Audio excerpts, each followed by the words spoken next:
I'm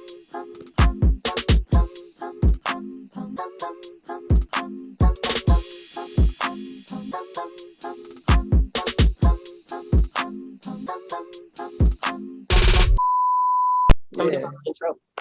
So hey y'all, I'm gonna say good morning to let y'all know that it is 6:13 a.m. in Minnesota, and I am talking to my sister. I love this one. If you do not know who Angel Robinson is, you have been having to live under a rug or a couch. But just Google her. But I'm gonna allow her to introduce herself. I'm super thankful that you allowed for me to interview you, as even though it's only like 12 your time, but thank you. So let the people know who you are and all that good, great stuff, how they can find you on social media or whatnot.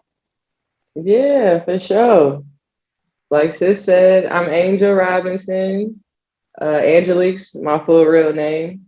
Everybody calls me A Robert Angel. Of course, from the good soda. Yeah, man. I only got Instagram, so you could hit me up on the IG at Angel_Rob11.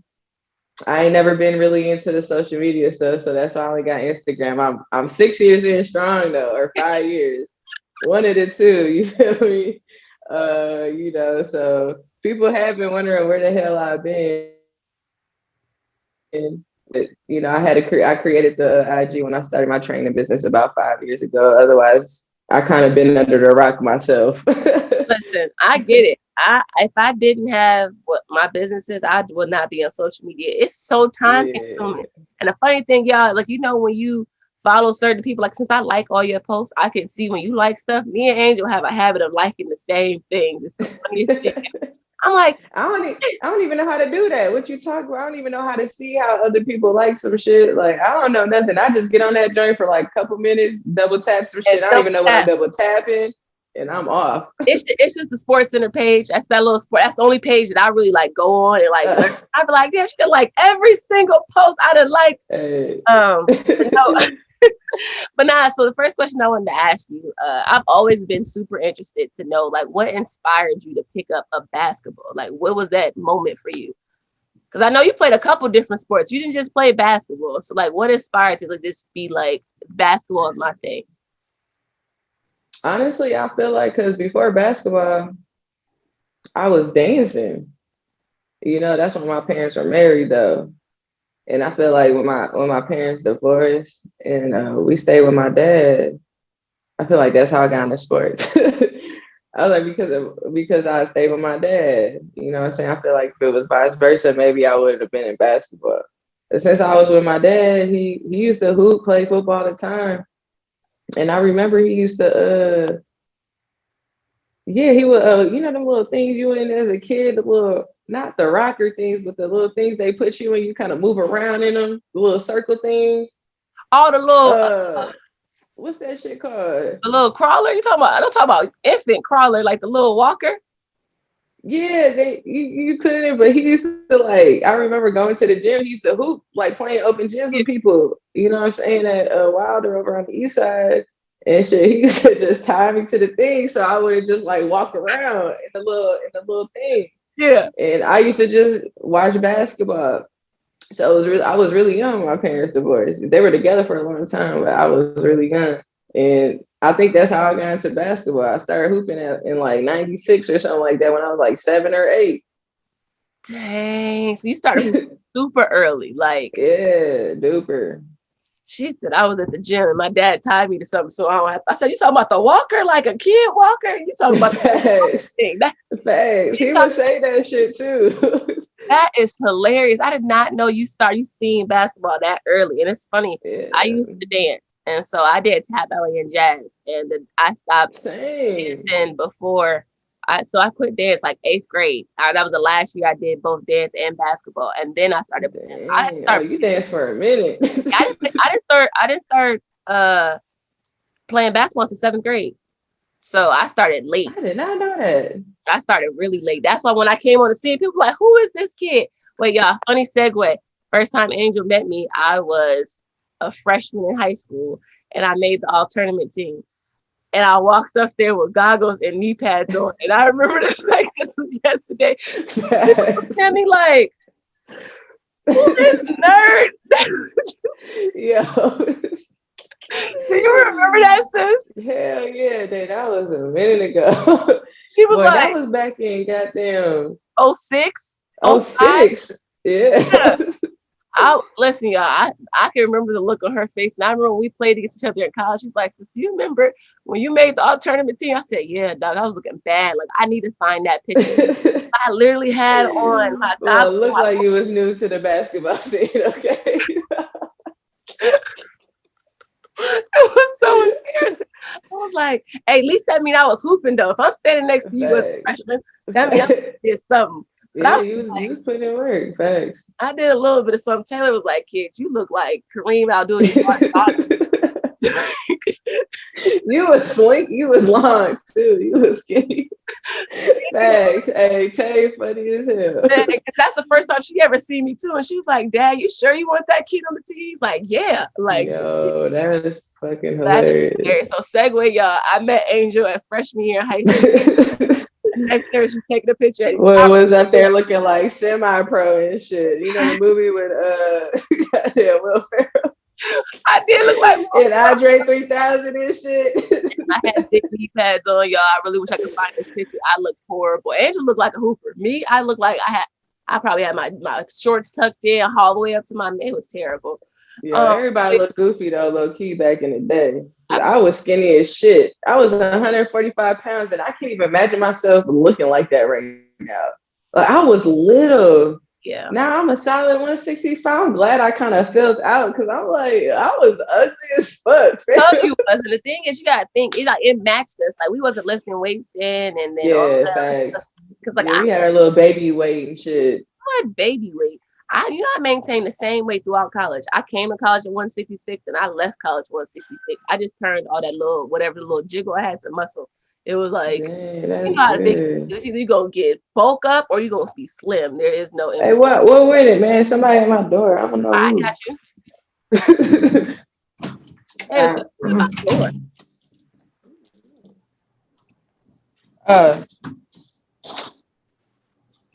uh, my roommate, she ordered some probably empanadas or something. Some Yeah, so they delivered some food for her. She at the doctor right now and shit. All right. So I'm gonna make an assumption, but I'm not gonna assume because I'm trying to guess who your favorite basketball player was growing up. But so I'm just gonna let you answer that. So who was that person for you? Oh man. The crazy thing is I got a few. Man, I have a couple, fam. I really love Tracy McGrady. Tracy McGrady was one of my favorite basketball players. You feel me? And I honestly believe he probably would have been the greatest if he wasn't injured. He had those back injuries. Man, Tracy for real, my first favorite basketball player ever of all time. People know me. Before Dude, it was Kobe, it was Tracy. Do not be talking about T-Mac, and I'll be like, yo, y'all be forgetting about T-Mac, fam. Nah, I love T-Mac, yo. T-Mac, AI, Kobe. Like, I feel like because I'm a combo guard, I have favorite players for like different positions. Yeah. You know, I got my favorite point guards, my favorite 2 guards, 3 guards. You know, like and I'm a point guard that posts up, so I got my favorite post players too. Who your favorite post player? It's just so hard. Oh man, of all time, I think my favorite post player might be Dennis Rodman. I love me some Dennis. See, Dennis made me realize that you could affect the game by just rebounding. Because I played with some ball hogging point guards. That's nothing against shot the ball a lot. They made me realize, all right, I'm gonna average just as much as you do. I'm just gonna get every miss. And I tell kids all the time, they think I'm joking. I studied how my teammates miss. That's how I was so good at offensive rebounding. Right. I was never gonna miss. So even though I wasn't a leaper, I'm like, oh, I can see it. She didn't follow through all the way. She's about to miss. And that's how I got most of my rebounds. Because them niggas, that's good. I was like, I'm gonna figure this out. But that's really funny because my favorite first time player, and I tell people all the time, my password on my phone used to be 2401 for the longest because it was Kobe and T-Mac. Like that was like my 100%. Then was my guys. And then T-Mac kept getting hurt. But he was 6'8". And he could do everything. Man, Tracy was Raw, okay. Like, flawless game. Like Man. and it's crazy. Three of your four are in my all-time favorite. But see, my favorite power forward is gonna have to be KG. I'm sorry, I love me some Kevin Garnett. And then Okay, yeah. my favorite KG, is gonna be Shaq. that's For it. me, it's Dennis Rodman and Shaq. You feel me? Them is And my that's favorite post players. I, Shaq was just a monster. He was big, but man, he was just powerful as shit. I mean, I just remember like, because I always, if I ain't get to see like, I was so into basketball growing up. yeah, There's a lot of games I never like seen live because I was so young. But I yeah. always watched the classic channel, so I've actually watched these championship games that Jordan and shit won. Like I've seen rewatch Kobe in his prime. Like Kobe #8 is my favorite. I love Oh yeah, Kobe in I love number 8. 24. Kobe #8, and went like I mimicked a lot of his shit. You know what I'm saying? A lot of these players' things. You feel me? Moves and stuff. But like I watched Shaq, literally watching him in these classic games on the classic channel. I forgot what cable network it was. I don't even think that shit's around anymore. Yep. Breaking the damn backboard, Yeah, the dunking. people felt I'm it. like, And I really want people to understand because, like, people try to compare what the NBA looks like now. I've sat and watched classic games. That's why I have the debates that I have. No one understands what Jordan did to the game. That man literally would have people try to food poison him because he was just murdering teams. Like, he was killing teams. Then when I first seen Kobe in 03 when the Timberwolves made it to the Western Conference Finals. He had 40 the first game. I said, who is this dude? Like, you gotta think, I'm a kid. We ain't got no cable, so you only see. And that's when the T was legit. Okay, I messed with the Woods when Stephon Marbury and KG was the duo. And so it's like when I tell people about this, I'm like, I didn't know about Kobe because I didn't have cable, so we only got to see the Timberwolves games. But when I seen that first game, I was like, oh, that's who Kobe is. Oh, that's Shaq. I got it because these two they was different. They was different. 100% different. I was like, yeah, y'all better flowers. I had to go back and watch. Like, yo, Shaq is the most dominant player, the most influential player in, I think, the entire league because he had to change the rules. They had to reconstruct the rims because of him. That's crazy to me. Like, crazy. Yeah. What's the backboards are made out of like something glass now. It's I forget what like the indestructible glass because he was breaking rims every indestructible glass.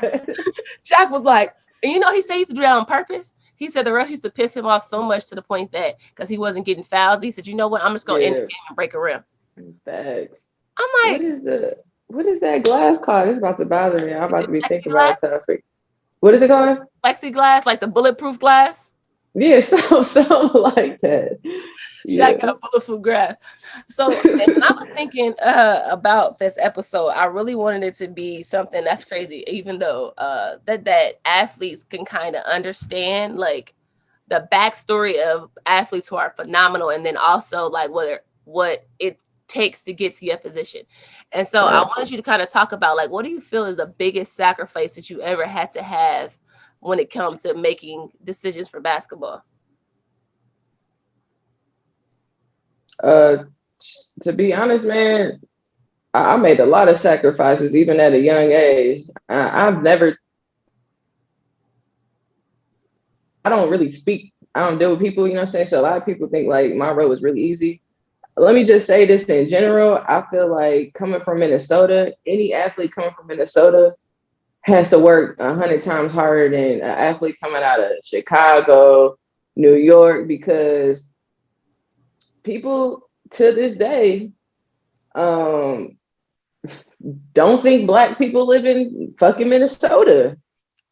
Yeah. So when you hear about top athletes, you don't hear people talk about nobody from Minnesota. You know what I'm saying? So and I can honestly say I've helped pave that way. You know, for besides like Tamara, you know what I'm saying? More. Even when she came out of Minnesota, people didn't know that Tamara was from Minnesota.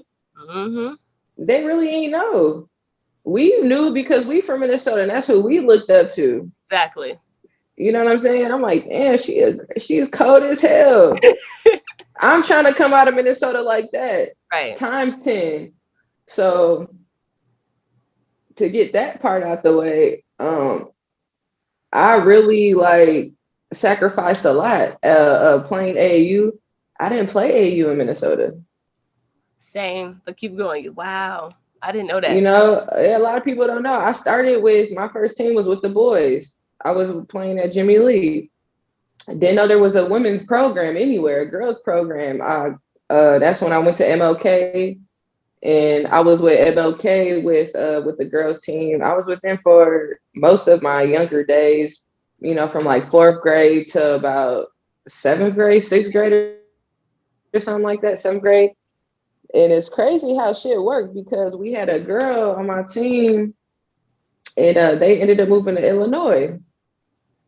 Went, you know what I'm saying? So I don't know how this shit happened. I don't even know how I was able to think like this young.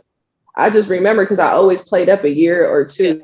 I never played with my grade, so I felt like, what is it like after like ninth grade year or something like that, 10th grade? I forget how the recruiting process was. It was so long ago, but you know, like after one of those years, you don't play AAU because you either commit somewhere or you don't want to. Yeah.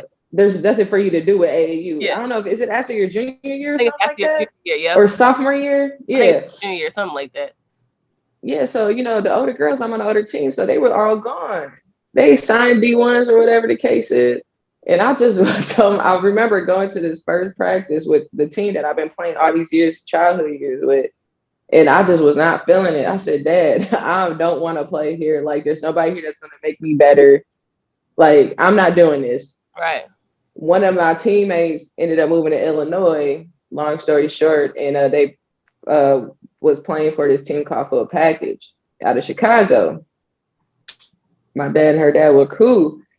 Called like, hey, John, the team's looking for a point guard. You know what I'm saying? This is how it was. So one weekend I had AU practice with my team back in Minnesota. So I was like, didn't go to that practice. I went down to Chicago and went to this Adidas showcase and played with this team.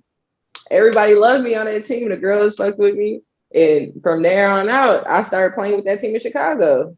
So I was driving. You was driving with this team, Full Package. Yes. I'm for practice, man. Every other Sunday, I swear on everything. Every other Sunday, my dad, and my brother Rob, we would drive down to Chicago every other Sunday for practice. Dang. See, honestly, that's crazy. When you say that's now, not only is that a huge sacrifice, you know what's crazy?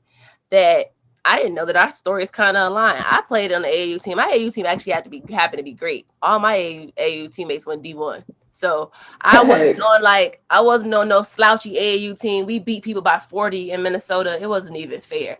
And so I wasn't getting recruited the way I wanted to get recruited. So I made the decision. I got back to school like my junior year in high school. And I told my coach, I cannot go play for this AAU team or I'm going to be stuck in like Akron. And I'm not trying to play. I'm not trying to play. I want to play in a competitive conference. And he was, well, do you have any family members? I said, my family's from New York. Yeah. I was like, my family are all from New York. He's like, your family's from New York. So my mom and him happened to be from like the same type of area.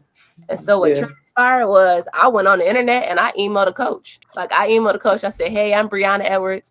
I'm looking to play AAU in New York. And he like, what? And so I sent him game film. I sent a coach game film myself. That's what's up. My mom, I didn't do anything. He was like, yeah. He's like, oh, absolutely. So we got a tournament in 2 weeks in North Carolina. Like, I'll send you a ticket. They flew me to North Carolina. It's history after that. I dropped 30 the first game. It was like, who is this kid? So the whole summer, like, this Minnesota kid playing with a bunch of girls from Brooklyn. Wait, who the fuck was you playing for? I played for Abyssinian. So I played. Oh, okay. I'm like, let me find out you was with the Gauchos. Like, bitch, that's a top team out in New York. So the reason why I didn't play with the Gauchos is this. So the coach at the time of 16U, which was his name was Walter. That's the coach I emailed. But what happened was, Walter. I know Walter. he didn't like the 17U coach, so he recommended his friend. He was like, "Nah, you're not gonna play." But his friend wound up being someone who went to high school with my mom, so it like, Oh, I feel like wow. the universe is kind of like aligned. So Small world. my mom allowed me. So I, at 16 years old, stayed in New York at my great grandmother's house by myself for an entire summer. Damn, that's And so it's crazy. like, See, that's what's and up. that's the reason how I got recruited by Big East schools, because now you got to think I'm on the East Coast. So I'm getting Yep. by St. John's and Pitt and Providence. And that's how it transpired. If I'd never moved out east, it would have never happened. Wow. Damn, that's crazy. I did not know that set, fam. Because that was the same thing for me. Everybody thought, so my first summer with this team, like, talk about sacrifice. I don't even, like I said before, I don't even know how I was able to even think this to tell my dad, like, I don't want to play him. Like, this opportunity happened. It was kind of like I got drafted to a team type shit, young as hell. And that summer, I was literally like, my pops let me stay down there. Like, my parents, they let me stay down there. I was literally every week I was living out a suitcase damn near in high school. To go to the tournaments with my team. My parents would send me money when I needed it. And I was just like, whatever family would take me in basically for the week or two or something. I was just hopping from house to house, but obviously with my teammates. I wasn't just living with random people in fucking Chicago. Right. And that's how it was. And then the second summer with the team, I would just meet them at AAU tournaments, basically. You know what I'm saying? So we would figure out flights, whatever the case is, and I would just fly. Like, that's how I was. And ever since, and I've always been like that. Like, I've always used to being gone. That's why people don't even see me. Yeah. Since a young age, I love being gone. I like being out in general. Right. So that was good for me. You know what I'm saying? So I used to just be gone since I was like 14. I ain't used to Minnesota at all at home. I'm used to traveling. I'm used to being out there on the road. Still to this day, I'm about to be 32 and I'm still not in Minnesota. And I don't think people get it. And that's another thing. I tell athletes all the time, like, when you become an elite athlete, be prepared to sacrifice the time of being away from your family. You're not going to be with your family. Like, there's some only kid I know whose mom traveled with her everywhere is Kasheen. Everybody else, your parents were able to travel. Your Kasheen mom traveled everywhere. Kasheen mom still be with her? They live in Florida. Oh, yeah, she did, definitely. She uprooted herself and moved to Iowa. I know you remember that. Kasheen mom was not playing. She said, my baby ain't going nowhere. Yes, I do remember that. She said, my baby ain't going nowhere without me. Besides that, everybody else parent. Shout out to you, man. Her baby. Yeah, her beautiful baby. Her daughter is so beautiful. Yeah, facts. All right, man. Listen, I wanted to talk about this. This is the most controversial question and topic. So you are the first cheat code team I've ever seen in high school. Y'all, can you hear me? Y'all decided. I don't care. Listen, y'all. It all of a sudden, out of nowhere, it was like every best kid in St. Paul was on one team. And I say it was the first, what is it? It reminded me of the Celtics. How the Celtics decided to be like, all right, KG, you come. We're going to get this person. We're going to get this person. We all going to go here. We was raw, okay? What? It was a cheat code. By the way, shout out to Angel Robinson and St. Paul Central. They changed the transfer rules, okay, because of them. Just throwing that out there. All right. So Minnesota, if you wonder why you have to have an address in the area of the school, blame Angel and them at St. Paul Central because, dog. So what was it like being on a team that was that competitive for one? Like I'm mad that I never got to play y'all. We were supposed to play y'all in Twin Cities, but then I got in trouble. Well, you lucky you didn't play us because we would have smacked y'all anyway by 40. I was coming. I was ready. I said, look, who around my same position? Give me Kiera. I got Kiera. We the same size. Give me Kiera. I got it. So what was it like playing on a cheat code team? First of all, it wasn't a cheat code team. Let me tell you, we didn't do nothing different that the suburb teams weren't doing. Hopkins been doing that shit for years, okay? I just feel like that shit. We was a whole bunch of niggas. They ain't like that shit. Yep. Nah, that's for real, for real. But nah, it was dope. I mean, I remember because I was at Johnson. I was at Johnson. I loved being at Johnson.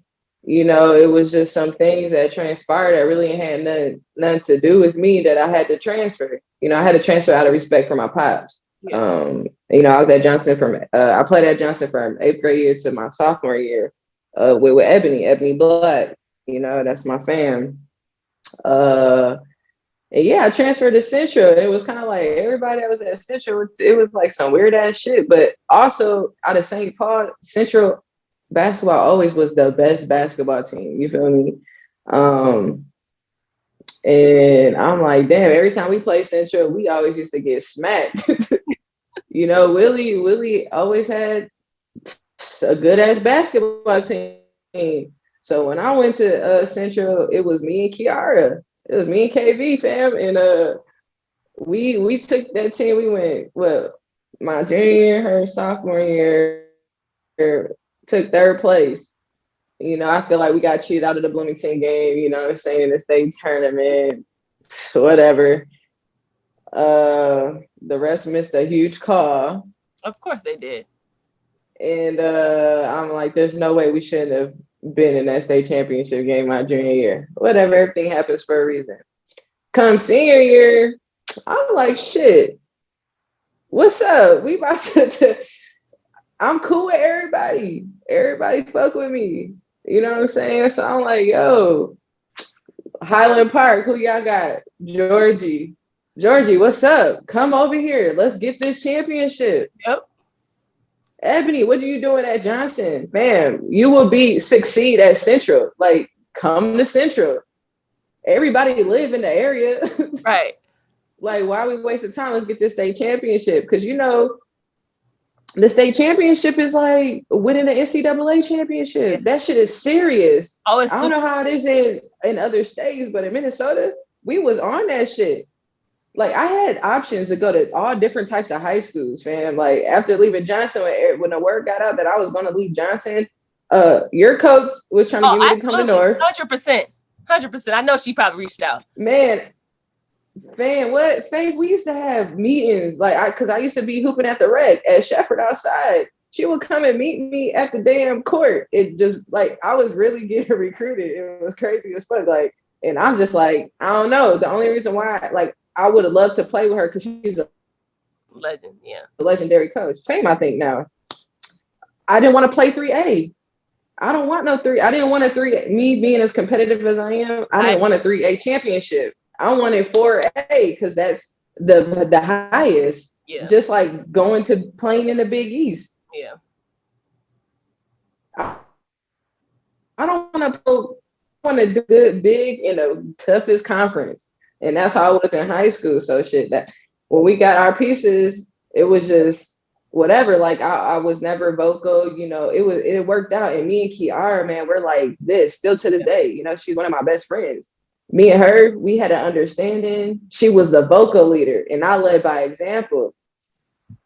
You know, Kiara was gonna get in your ass, but shit, I'm like, yo, catch me these sprints. This is how hard I'm working. You feel me? You know, and we got everybody to that level, and we was just like, everybody wanted that goal. Everybody had the same goal. I wanted a state championship before I graduate high school. Yeah.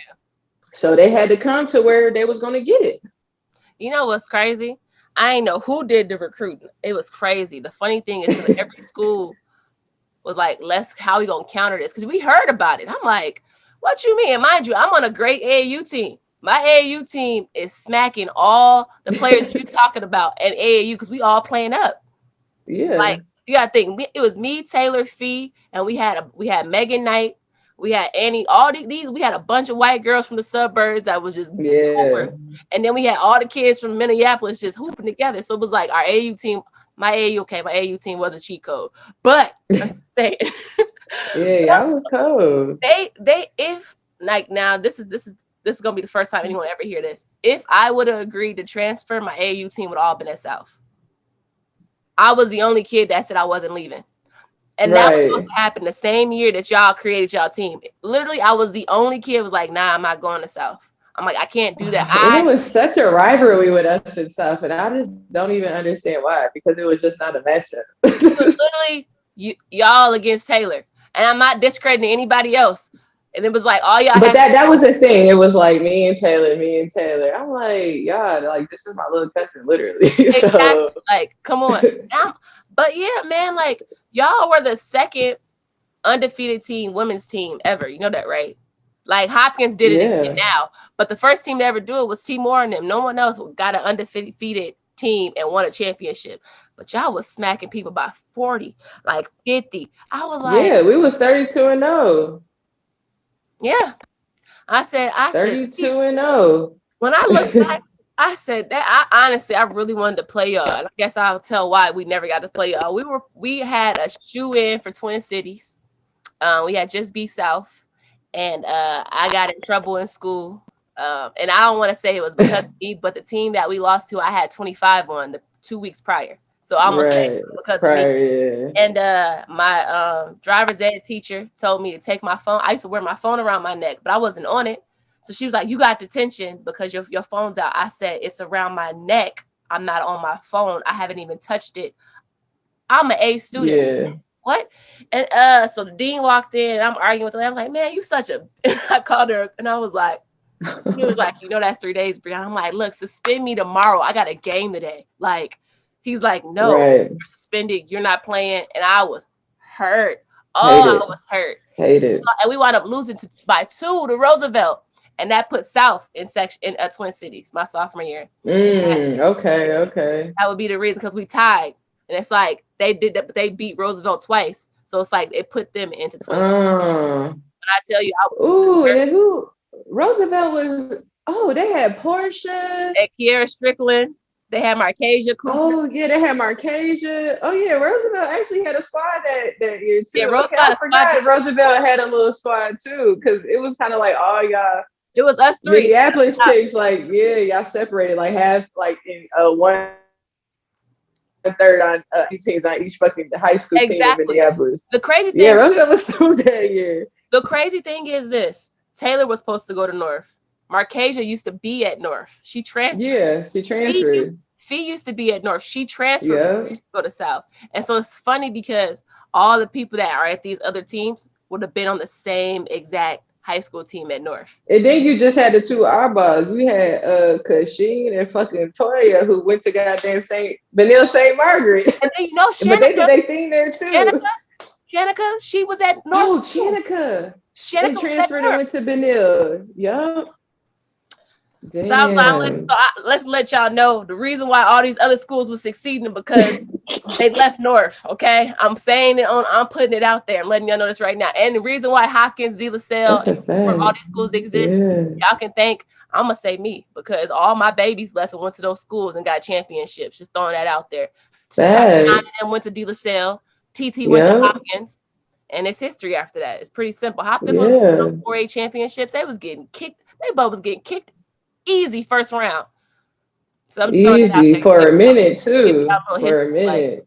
Angel just said she 4A. Hopkins is 4A. Hopkins, it's either going to be it was either Central, South, Centennial. It was never Hopkins. Throwing that out there, y'all. Yeah, nah. Hopkins was out for a minute. Then they started. And then we got Central got back-to-back. Kiara got back-to-back championships with Central. Beat South twice. Yep, Taylor was hot. Taylor her senior year, because I lost the state championship. She told me she got one though. She finally got it her senior year, didn't she? Yeah. Actually, it was funny. It was the first time in history ever that 3 Minneapolis schools are in the state championship game. So it was us, Washburn, and South.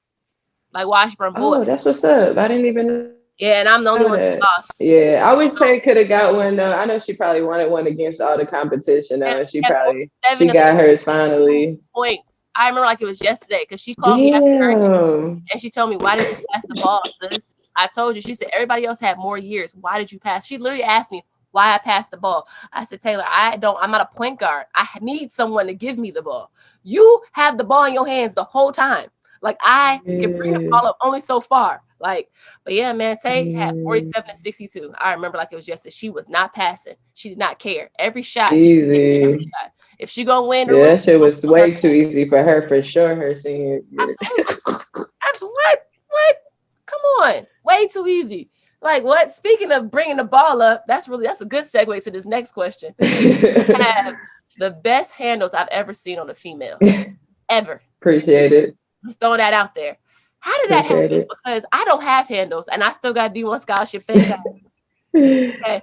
But Yeah. ball handling is what the game is missing now. And that's why there's some athletes that are standing out so much Right. as females, because it's like it's either they have handles or they don't. Like there's no in between anymore. And so I've been really curious on like, when did that become like, you know what this is gonna be? I'm gonna come break somebody down, cross them over, hit somebody with a dime. Like, how did you get your handles to the level that they are at today? Honestly, I feel like I always been ahead of my time. I feel like, especially now watching basketball, like what you're saying is like, if you feel like everybody has to have handles now, I think because women's basketball evolved so much. And I feel like when we were coming up, I mean, our generations like are pretty much together. And even though we're still part of this new generation, it's still a little gap. And I feel like when we were coming up, it was like they were coaches and shit were so focused on making what your position is. You're a post player, so you're only going to be a post player. You're only going to work on post player moves. And I think now you have to be all around. Yeah. You know, you got to do it. You got to be able to do everything. You feel me? And even when I was coming out of college, like, which is crazy because like I've always had an underdog story. I have all the accolades like a person's supposed to have individually to have been successful in WNBA, et cetera, et cetera. You know what I'm saying? Be able to be EuroLeague, whatever the shit is. But I've always been overlooked for some fucking reason. I don't know why, but even in Minnesota. So like when I was getting these accolades in high school, Miss Basketball shit, like nigga, I was surprised as fuck because I was in a conversation, but I wasn't in the conversation to win. It was always, well, such and such is better than Angel, blah, blah, blah. But I got all of the fucking awards and I'm just like, nigga, I'm shocked. I appreciate it. I'm grateful, but I'm shocked as hell because still, even with the awards, it's like, well, Angel isn't as good as so and so. And I'm just like, how much more I gotta fucking prove? Okay. Man, you know, so I've always had this underdog story. So it's like I always did extra shit. Like I said before, it's like coming out of Minnesota. I'm trying to really come out of Minnesota. It's not easy coming out of Minnesota, as you know. You feel me? So we already have to work 100 times harder, but also being an underdog and you're sitting here confused, young as shit. Like, I got all the accolades, but why am I still an underdog? Like, that shit's, I still play with a chip on my shoulder to this day. So I always did extra stuff. Yeah, so I always did extra stuff. And my brother, like, thank goodness, like, I have a dope brother. Like, we would just, who love basketball just as much as me. And if it wasn't for him, like, I feel like, shit, he made me love basketball the way I love basketball. Like, I love watching it. So, for example, we seen Kobe doing a move or something. Nigga, we were literally garage in the basement or go back up to the rec and practice this move until we perfected it.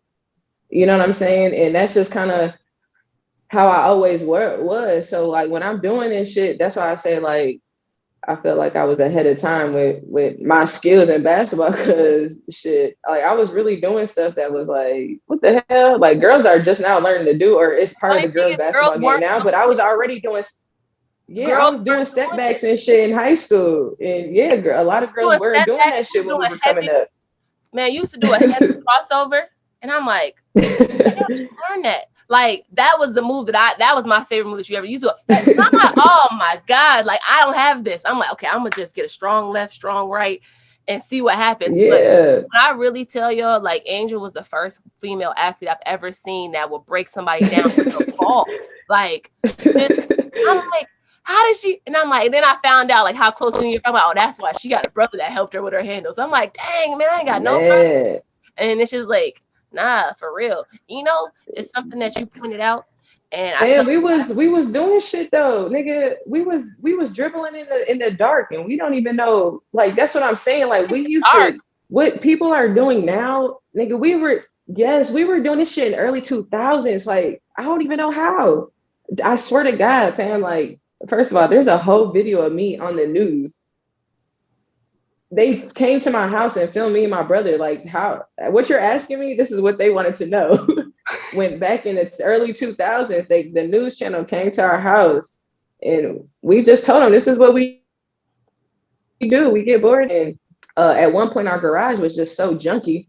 My brother used to be like, look, it was when the Carter album came out, and then T.I.'s album, The King. Yeah. This was our favorite two albums at the time. So what we used to do was, there was so much shit in the garage, we used to turn the light off, and he used to be like, we have to dribble through a whole song and without hitting anything in the garage, and we were in the dark, so we had to get through a whole song. And if you touch something, you had to start the song over. Dog, y'all was before y'all time. Like, that's the shit that we did. I could never. No cap.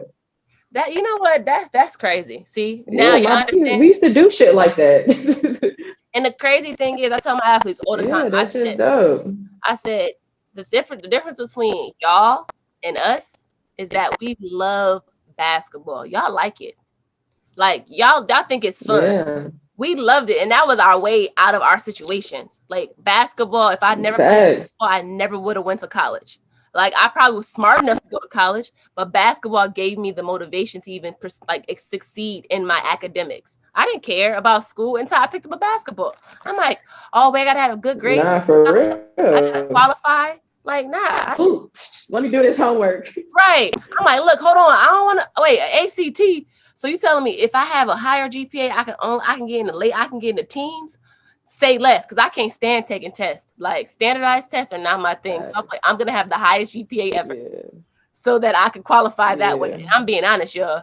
I told kids all the time, I was a very book smart kid, but test kid, what? I'm not. I fell asleep on the ACT twice, sis. The science and the reading section, I was out. Yeah, I can't do this. But now, not only have you been inducted in the Hall of Fame of, at Marquette, by the way, even though she keeps saying she was an underdog, she was. I'm not going to lie. I heard about you probably your junior year, but I don't think she was an underdog. She's never been, and she's always been, that's Angel. Like, dang, like, Shuri Cole, right?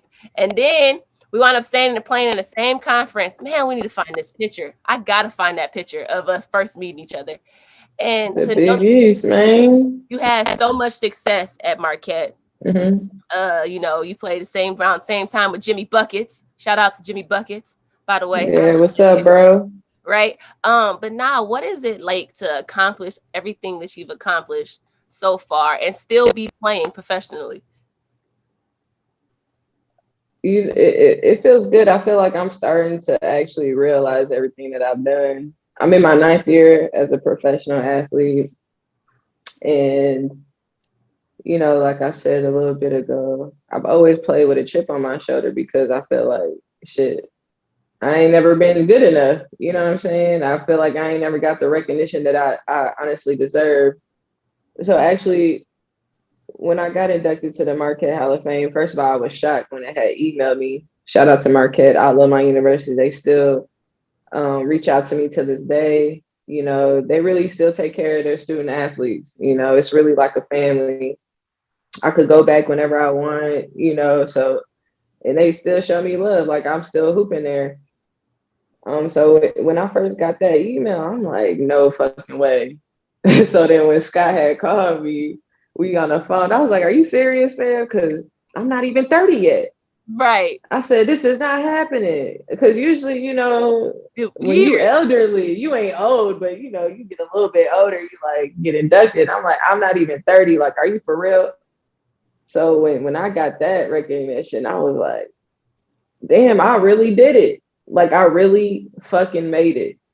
And that was just a couple of years ago. And I'm just like so grateful. And I had to just really take a deep breath and really appreciate, like, my hard work really paid off. Me leaving, the sacrifices of not being with my family, the sacrifices of being overseas, really not knowing what you're getting yourself into. We come from the inner city, so like we have trust issues already. So the fact that we actually trust an agent or whatever per se, to put you in a good situation. Like, you know, I've been in some bad situations overseas where to the point where it's like scary. I don't want to go back overseas, but like risking basically our lives year in, year out. You know, I was like, damn, I really did my fucking thing, you know? So I think now I just appreciate it more, and I've been able to finally enjoy it. Like, hoop and still love it and have the passion, but to sit back and, man, I've been traveling around the world, you know, like really living. For real, y'all. And I'm Living just like, like, let's man, go do this okay. after I get done traveling. We got a long weekend off. And I'm about to travel. I'm like, girls, listen, do your thing. It's cheap to travel in Europe when you in Europe. Hell yeah. When you talk to people all the time, like, no, you don't want to just for like a week. You need at least like a 2 to 3 weeks. And then once you're over here, you can hit country to country for like $20 round trip. But it don't make no sense. That's why I always stay over here longer. Like I always come back home in like July, and I'm home for like a month, because after the season, I always tell them to book my flight back home sometime in July, because it don't make sense to go home for like a month and then pay $1,200 to fly back over here. Like, you know, just wasting money. Like, you gotta be smart about the shit, you know? Okay, it's loophole, y'all. It's loophole. But this is my final question. This was dope, man. Like just to sit and reminisce, hear about your story, hear about all your successes. But my question for you finally would be, what advice would you have to student athletes who aspire to be in the position that you are today? Like, what would you say to them if they like, hey, how can I get there? How can I accomplish all these things? What would you say to them?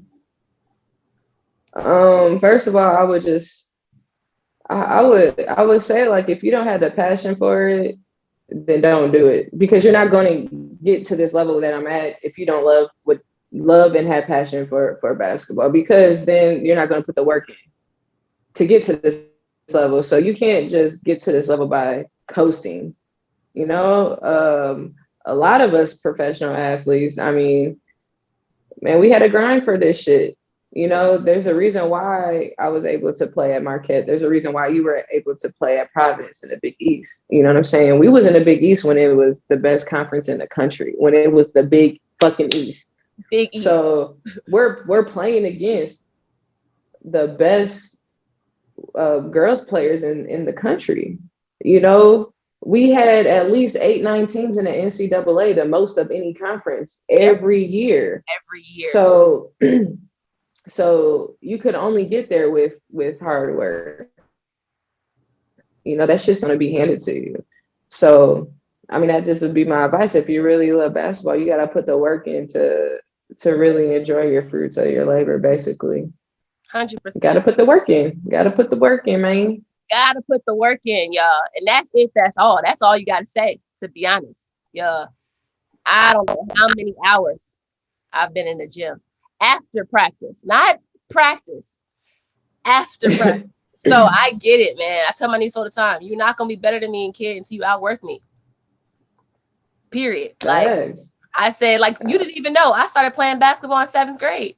I was standing next to Angel by 9th grade. That's crazy. And like I tell people all the time, like, yo, I picked up a ball in 7th grade. And by the time I was a freshman, I was starting on varsity. Like, that's not heard of. Like, I was just like, oh, wait, I want to be great. I want to be a hooper. So I'm just going to work my butt off. And it's what you said is, it's the love. Kids don't love it. They like it. And so, yeah, you know, everything is trendy and shit now. It's just like motherfuckers do shit just because they think it's cool. It's like, man, that's how I ate. Which is true. Which is true. Like, really, it is easy for everybody to do things now. These kids to do things now because of social media. Yeah, you feel me? Like, imagine if we had social media back when we was in college. Social media, I'd still be playing. I'd have figured out how to take care of my body a little bit more. But you know, it's just like you could get famous quick, and really that's all it is. Like, all you need. If you got a lot of followers, nigga, the university wants you, okay? Because it's drawing attention to that university, you know what I'm saying? So it's a different way that these schools are using good athletes. You know, before it's like, no, you're dope as shit. You're coming here because you're going to get us exposure. You're going to generate the university money. But now man, with social media, they're like, oh yeah, you got what 100K followers coming out of high school? Come Of on. course, people watching you. Come over here. Exactly. You know how many kids I know that So got a blue check that don't play? But that's neither here nor there. The ones that got the little verified yeah, check, like you don't even play. Like you just at this university. it's I'm not. it's a different time, you know what I'm saying? It's a different time. The good thing about women's basketball, which I hate to see how the NCAA treated our girls this year, you know what I'm saying, with the March Madness, that's bullshit because it's like 2021, fam. Like y'all, it's not like y'all don't have the money to make the girls tournament, but it's like we proved ourselves. Y'all shouldn't be treating them how y'all was treating us when we were in fucking college, 12 years ago or something? Like, come on, fam. It's terrible. The girls' basketball has evolved, like we talked about earlier. It's like it doesn't matter what position you are. Everybody does everything. You got post players that's ice and shit. You feel me? What they shooting from the hash mark? Like, come on, fam, we've done enough. Yeah, like, it's not done my enough. So understand that the beauty of women's basketball. Like, if you want to learn fundamentals, yeah. I don't send them to watch boys. You're not gonna learn the fundamentals. You're not gonna work on your. You're not gonna figure out how to get your footwork and get your jump shot off consistently. Like I tell people all the time, like we're just not appreciated. But that's just being a woman in general. That's what sucks. Exactly. It's still this feminist shit and fucking sports still going. It pisses me off because actually we still dealing with it in the professional world too. I mean, it's like, man, come on. What more do I have? It shouldn't be this much of a gap anymore. At least be a third of their paycheck.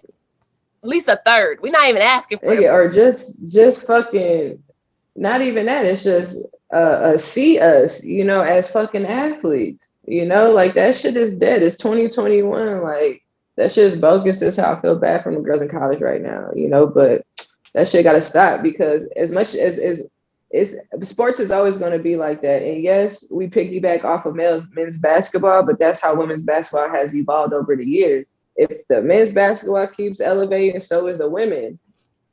You know, and you talked about trainers earlier. It's like, yeah, because now you got these trainers that's training the NBA players. Now they're finally getting involved with the WNBA girls. So they doing the same shit that everybody's doing the same shit. They putting the work in, you know, they trying to get better too. So everything's evolving. It's like, damn, like put some respect on us, fam. Man, okay, look, we out here working. Okay. You don't understand how hard it is to be a woman and play basketball with the hips that we carry, my nigga. Like that's it, that's all. Like it's not man. And the salaries, it's like, yo, let me tell you, if I was playing for money, I would have quit a fucking long time ago. And it's during the pandemic right now. Yo, I'm just like, nah. But thank you. Listen, thank you so much, sis. Thank y'all for tuning in. Listen, you find Angel on Instagram, and that's it. So if you see any Facebook pages, that is not her. Okay. But make sure you guys like and subscribe. You can find us on all major social media platforms. And remember, y'all, peace, love, happiness, and success, sis. I love you. Thank you so much for doing it. Love you more. 100.